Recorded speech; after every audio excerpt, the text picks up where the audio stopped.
welcome to the Love How Deep podcast with Brian and Heather Mayer. Our purpose is to equip married couples like you with resources that rely on the transformative power of God's Word to strengthen your relationship. Hello and welcome back to the Love How Deep podcast. It's so great to have you along for the ride, and I am back in the saddle again with my co-host Heather. Hey everybody. Yeah, it's good to see you. I know it's been a little bit. We've taken a little bit of a pause from the podcast. I know, I've missed it. Yeah, I think one of the reasons we haven't been feeling too well, you and I. Yeah. I can actually tell I've still got a little bit of congestion. You sound better than I do. Oh, well, that's good because I don't think I feel that way. But hey, let's roll with it. Let's do this. Yeah. And then another thing, we're trying to get this episode recorded before a pretty big storm comes in. We keep seeing it on the radar, and I'm hoping that it's going to pass through and we're not going to lose electric and we can get this in. Yeah. So let's get started. All right. So what we're calling this episode is Supporting Your Spouse During Stressful Times. And I'm sure that you can all relate.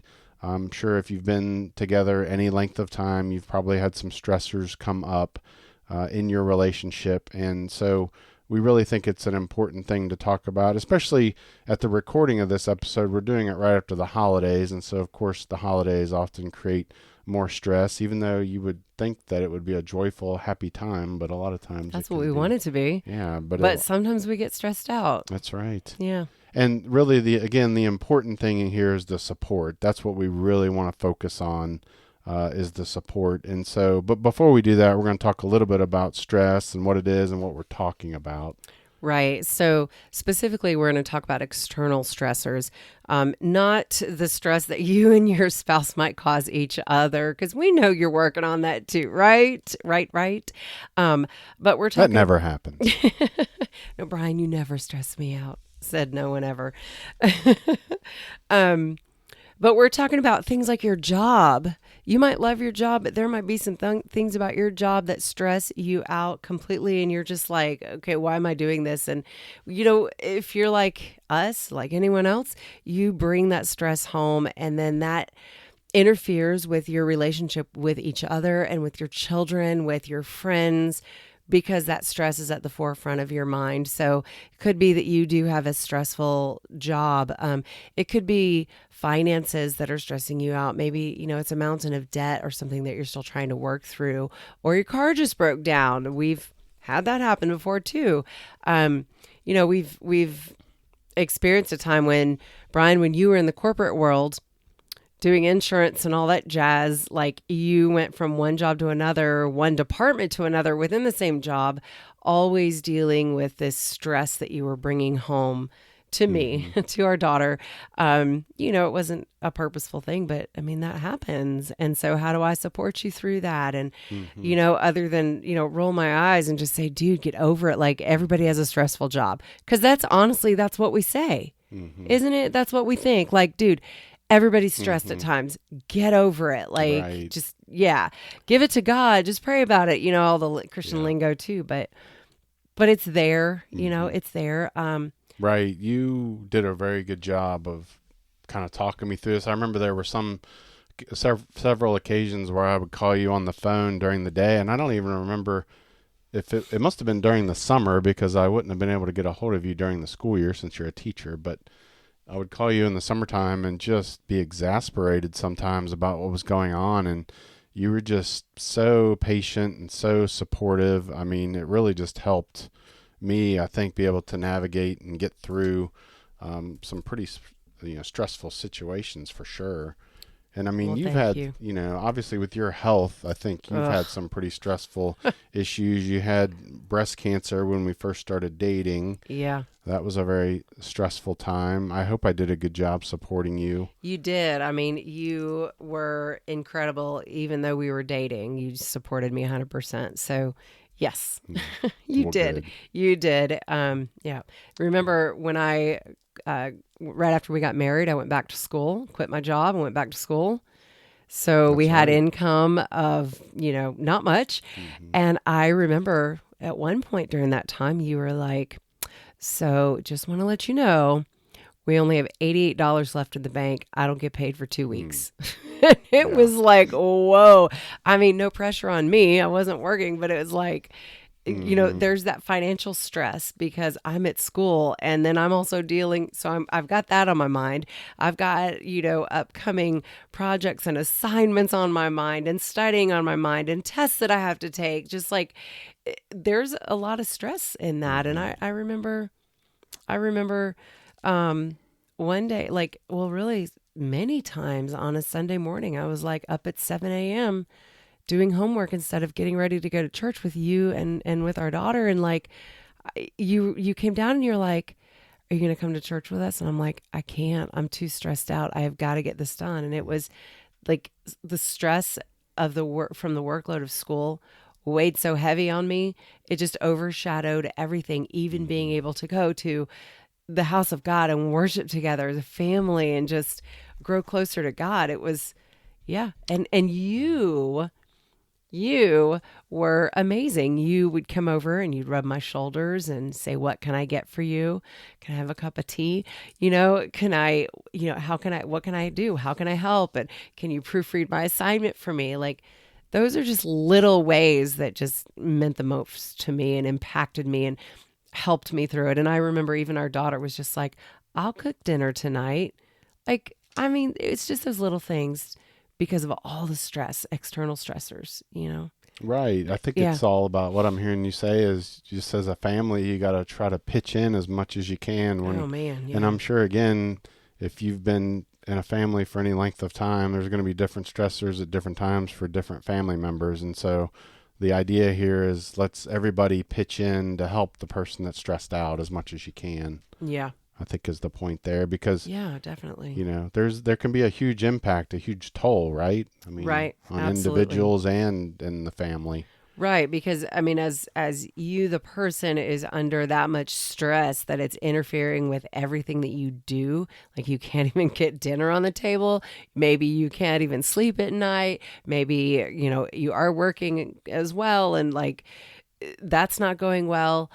It interferes, like you bring it home and it does interfere with your family and you tend to project on them. You don't mean it, but you tend to project on them and it's kind of an unfair thing Hmm. for them to experience, and everything that's small turns into something that's really, really large, Hmm. you know?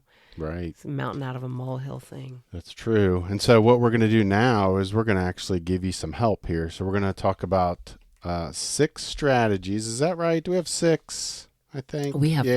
5. Well, five. I think well, maybe we'll give you some bonus here, but we'll call it five for Carry now. on. The first one I want to talk about is active listening. I know this, to some of you, this might sound like a basic kind of communication tool, but it is extremely important. And what do we mean by active listening? I don't know. Do you want to share what that is? So if you are actively listening, then you are hearing what your spouse says and you're able to repeat back what is stressing them out in your own words. So not verbatim. That's not active listening. That's just memorizing what they're saying and just spitting it back to them. You want to put it in your own words. Like you have probably heard Brian say, even in this episode, "So what I hear you saying is," and that's That's right. I did do that you earlier. did. I You remember did. that Good now. job, Brian. Gold star.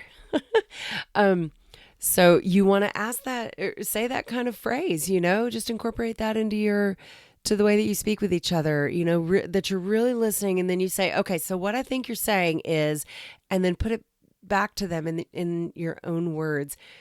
This allows them, your spouse, to know that they have been heard.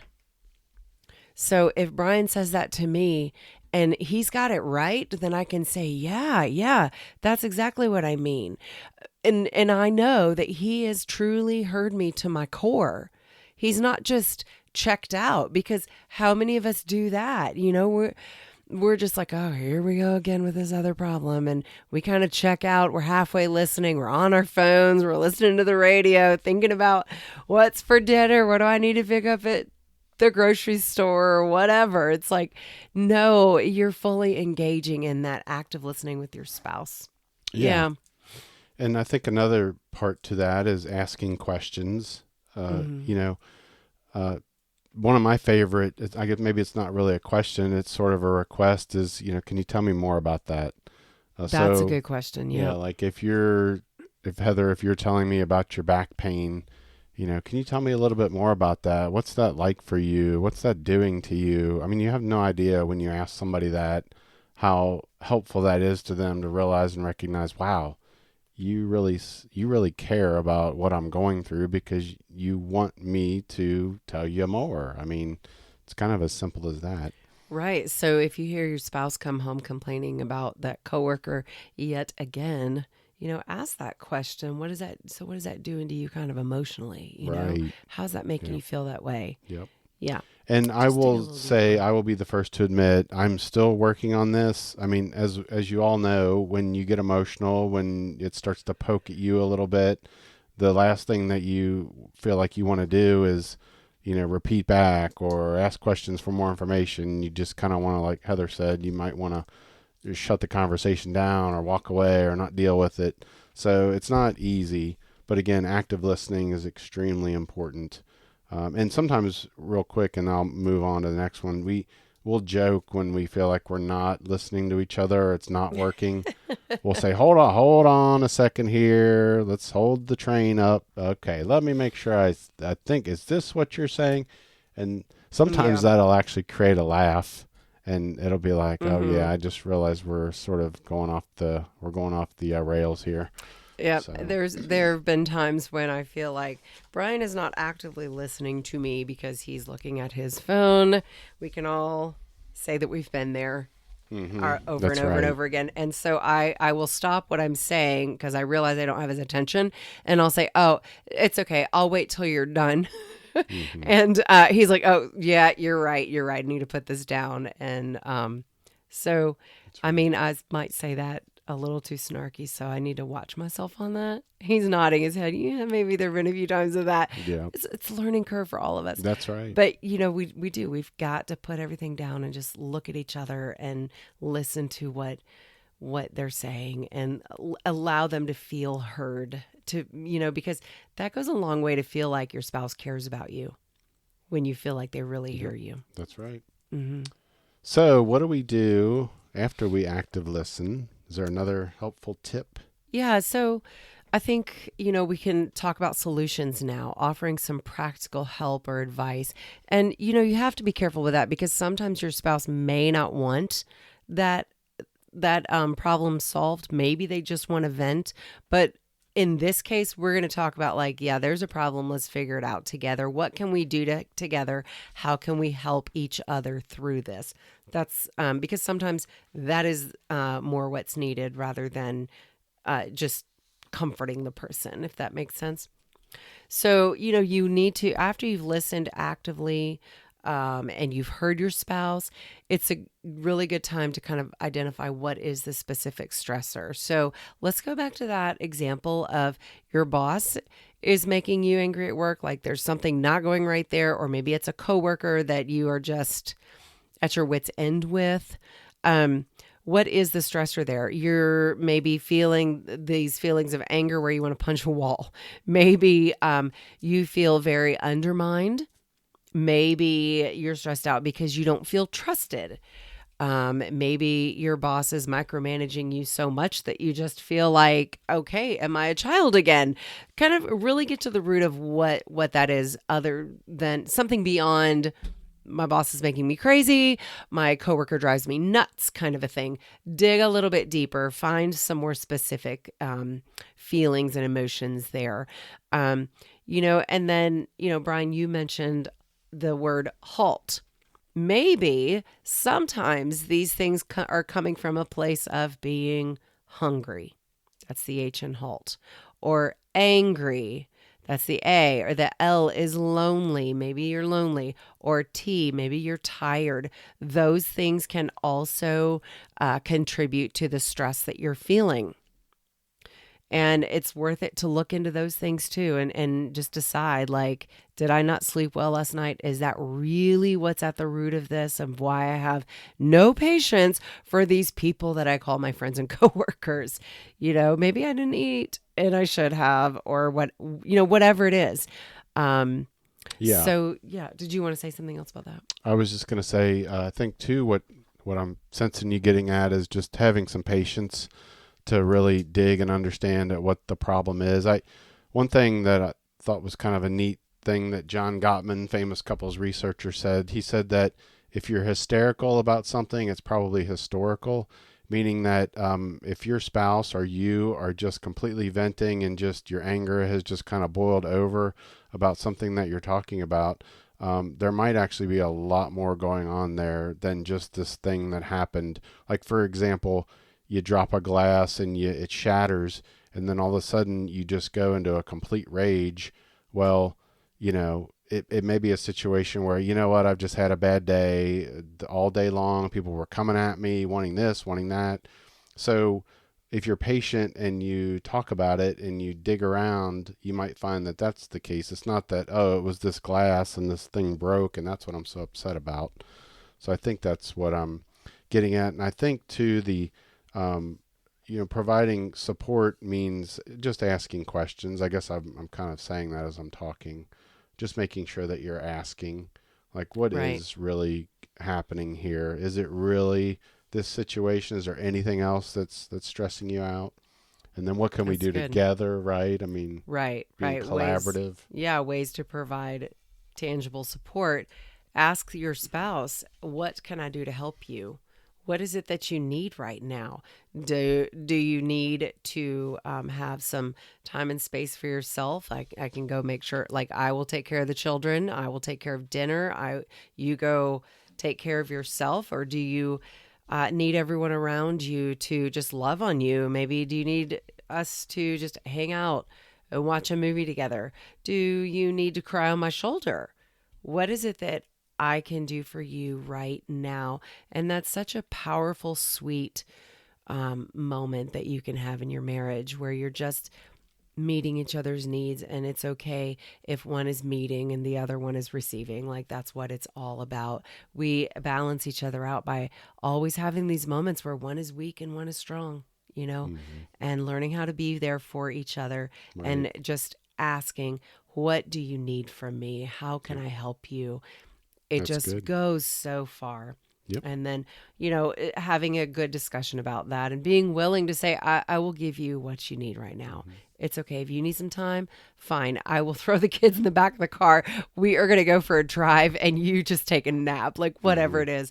There's like those little actions that I hope you're not rolling your eyes at, but those little actions can just go so far in letting your spouse know how much you love and care for them and support them That's right. and want them to, improve in their mindset of stress. That's right. And I Hmm. think really what you're talking about is the next tip we Yep. wanted to talk about was Just roll encouraging right into self that. care. Yeah, you did a Yep. good job of transitioning into that one. Woohoo. Self care, I don't know. That's a term that I learned when I transitioned from the corporate world into the counseling that I do. I kept And you hear it hearing all the this time after phrase, yeah, COVID. Self care, self right, care. self care. It Yes. almost sounds it sounds a little Oh, selfish or something, but I don't yeah. think it really is. I mean, we all work hard. We've got a lot going on with family and jobs and things. And so self care is important. I'll give you one quick example of something that really helps me is running. As long as I'm not, deathly ill and on in bed and I can't get up. Although sometimes I've had situations where I've gone ahead and run anyway when I felt like that, which maybe isn't the best. But I think that is probably one of my number one ways in which I take care of myself. So You too. you've maybe even, I don't know if you've had moments where you're like, you probably just want to say, why don't you just get out and run? You need to get out of here. I might start doing that. Brian, it Right. sounds like you need to go for a Right. run. When I start getting snarky and agitated and Yeah. upset, Brian, why It don't you might go be for a might run? be 100 degrees outside and I might suggest you go for a run. Right. That's right. Do you have a self care activity that's like number one on your list that helps you in times of stress? I'm drawing a blank when I get stressed. What do I do for myself? I don't take baths, y'all, cuz that's just a cesspool of germs. So I don't do that. What do I You do? read, I I think. do. I read books, and you know what? This is what I do. When I get home from work, I love my 20-30 minutes that I have all to myself. The introvert that I am, I'm not much of an introvert, but I am, um, needs that quiet time, that time to just chill out and not do anything. It doesn't matter. Like I can just literally be a slothful, lazy girl, and I'm okay with that. And I feel better because I've had that moment, you know, by myself. So I guess Hmm. that's is that self care? I Yeah, I mean, would say I guess so. so. Yeah. Yeah. And so, yeah, so the point for you listening is find that one thing or two things or three things that are really helpful to you in moments when you are stressed and try to go to those things if you can. And then you can even participate in things together if you like.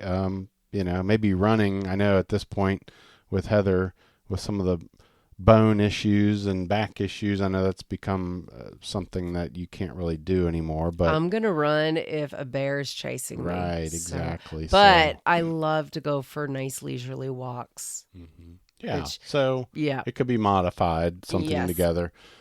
We did a couples massage one time, although it wasn't really, I don't remember it being a particularly stressful time in our lives. I just thought it would be something fun to do together. Yeah. So, yeah, that That was, was nice. yeah, for sure. All right. We have Yeah. another tip here. This Yes, one kind of goes back to, I think, communication. So we'll it jump back to does. that a little bit. It does. Yeah. I mean, so many things in our lives come down to how we communicate. And when someone is stressed, this goes a long way because when we're stressed, we probably say things that things come out of our mouth that are maybe not the way they're intended. And if you're the other person on the other end of that, you're hearing things and they've just said something and you're like, wait, what? And you all of a sudden you're feeling attacked or whatever. I mean, you can see how this will just escalate endlessly and cause some other issues in your marriage that you don't want or need. So, So yeah, what's the tip here? everything does come back to communication. Express empathy and understanding, and so just validate your spouse's feelings. Watch it watch that you don't say things like, oh, okay, here we go again, or just by not responding. You don't want to be an unresponsive victim either. You want to validate, like, man, I know that must really hurt to feel that way when your boss is undermining you, or your boss is micromanaging you and not letting you be an autonomous worker that you are. That really must, make you feel pretty lousy. I understand that, um, and Can I jump in on that? yes, So, one thing that I've learned about empathy, understanding, validating is it can be very difficult to do because a lot of times we will think about a situation that we were in that's similar and how we handled it differently, we reacted differently. And so then we start to get into this place of like, well, I don't understand why this is such a big deal to you and why did you react this way? But one thing that has helped me, and I hate to say it because it's at your expense, but it's the pain that you've been through with your back. I can't, there's nothing that I can really go to in my own life where I could even fathom and understand what you're going through. So my brain doesn't automatically go to this place of like, well, I've been through this before. I know how this works. And because I really haven't. So the only thing that I have is the ability to just validate and just to have empathy and just try to understand because pain is one of those things for the other person. It's just really hard to know and to understand what's going on. So I hate to say that that's actually helped me give more empathy and learn empathy, but unfortunately it has at your expense. But well, I don't know if that makes sense. it does make sense, I and hate it, whether but it's a physical pain or an emotional pain that, that is causing that stress on you, learning how to be empathetic towards your spouse is super important here. You don't want to dismiss them like their feelings aren't important. You want to validate them. You want them to feel loved, and just be an empathetic, good listening spouse for them. yeah. Hmm. And I was just thinking about in the Bible, doesn't it say that a good word or encouragement is like a soothing balm? for the Mm-hmm. soul. Yeah. Yeah, and then it Yeah. talks about how a tongue can set things aflame and afire. So yeah, so just think about that when you're thinking about how to respond. And with Yes. that, do you want me All to go very to the good. next one? Yep. All Go right. right in. So I guess the final tip, number 5, is praying for and with your spouse, and just incorporating prayer as a supportive practice. So whenever you can, if you have moments on your own, pray for whatever they're going through, this stressor, because there's so much in this life, in this world, that we don't have control over. But there is one person that does have control, and that is God. And He asks us to come to Him uh, and, kind of lay things at His feet, so to speak, and that He will take care of us. And then, of That's course, right. praying together Right. is very important. So try as much as you can to just get away from the, well, let's pray at dinner time for the dinner to nourish our bodies, which is good, or which tends to be, the thing that we do, or praying with your child at bedtime. Just try to make it more organic. Do it at random times. Grab your spouse and say, you know what, let's pray about what you're going through right now. You have no idea how Yeah. encouraging that would be. It really is. Yeah. It really And is. there's a role that faith plays. I don't know. You want to talk a little bit about faith? We might have talked about this in the last episode about how much faith that we need. Do we need a lot? Do we need 100% faith that this is No. going to work out? We need faith the size of a mustard seed. And a mustard seed is so small, but what I've learned is that the thing that grows from a mustard seed is a massive tree. Yeah. Y'all may have known that.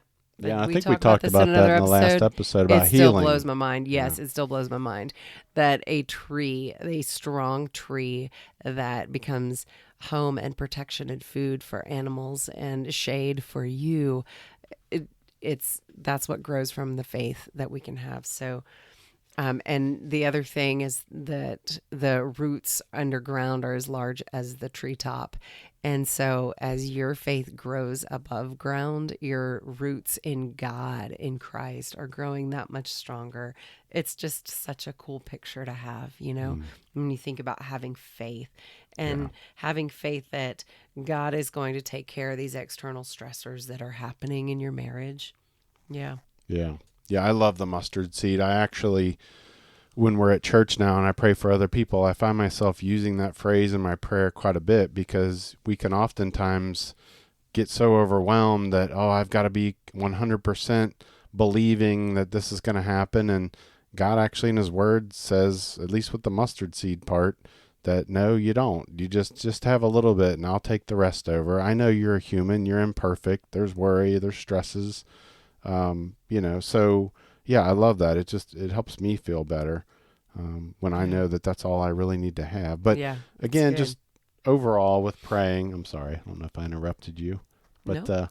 just making sure that you're integrating that into your relationship as much as you can. Find the Absolutely. moments and the times, communicate about, maybe for me, maybe mornings are better. Maybe for Heather, evenings are better. Well, then, you got to talk about those things to see when might be the best way in which to incorporate it. So it just comes back to communication. So those are our Yeah. 5 tips, right? Yep. 5 All tips. right. Yeah. And just to kind of recap those tips, be an active listener, offer practical help, encourage encourage self-care, express empathy and understanding, pray for and with your spouse. Those are 5 really good tips to help your spouse get through whatever it is that is bringing on that stress that they don't need right now. Um, so just recognize those signs in your spouse, the signs of stress, and learn what that looks like. If your spouse is having a good day versus a not so more stressed out day, learn what those signs are. Take care of yourself in this process and provide that support that they need. And, I do want to say that if you need some professional help, it's out there. Y'all, if you need it for yourself because of the stress or the anxiety, whatever it is that's going on, don't be afraid to get it. Don't be afraid to get it. At one point, we all need help with something, and it takes a stronger person to ask for help than to just brush it under the rug. If you need help in your marriage, again, it takes a strong person, one person to say, hey, you know what? Let's go get some help. Let's get this thing figured out. Go get the help that you need. Yeah. Yep. That's good. I couldn't have said it any better. And again, this whole episode is really just about support. If you don't hear any other word that you hear, because again, the word stress can just seem so big, so large, so overwhelming. But I think the word support can be even larger, and it can overwhelm the stress, so to speak. So just remember to do that. I don't know if this is in the Bible, but doesn't it talk about how when we think about sorrow, we're able to divide the sorrow between two people, and then happiness, we can multiply the happiness when we've got two people. I don't think that's biblical, is it? I don't think that's biblical. Yeah, and I've probably, oh, man. as with most things, with most quotes and scripture and things, I usually get it about half right, but I think y'all know what I mean. So it's just important for you two to be on the same page when it comes to these things. And with that, I think we're going to wrap up, right? You got something for them, though, before we wrap up? I do. So on our website, lovehowdeep.com, we have a free resource for you. We have a number of them. I don't know how many there are, but they are the date night ideas. Oh, Brian's telling me we have 6 date night ideas. So if you have not yet checked those out, we encourage you to do so, because sometimes we can get a little stuck in the rut on a date. What are we doing on our date tonight? We're going to dinner. We're going to see a movie. We're doing the same thing over and over and over again. And maybe you just need that little refresher of like, ooh, we haven't done that in 30 years. Let's go for that walk in the park kind of a thing. So go check those out, because sometimes that time that you spend together can help de-stress each other and just bring more life and joy and fun into your marriage. So please go check out the date night ideas and give those a try. All right. And with that, we thank you so much for tuning in as always. And we can't say see you next time, right? Because we're doing an audio podcast. So we will. We're going to talk at you next time. Yeah, you will hear us next time. You'll hear us next time. That sounds good. Take care, everyone.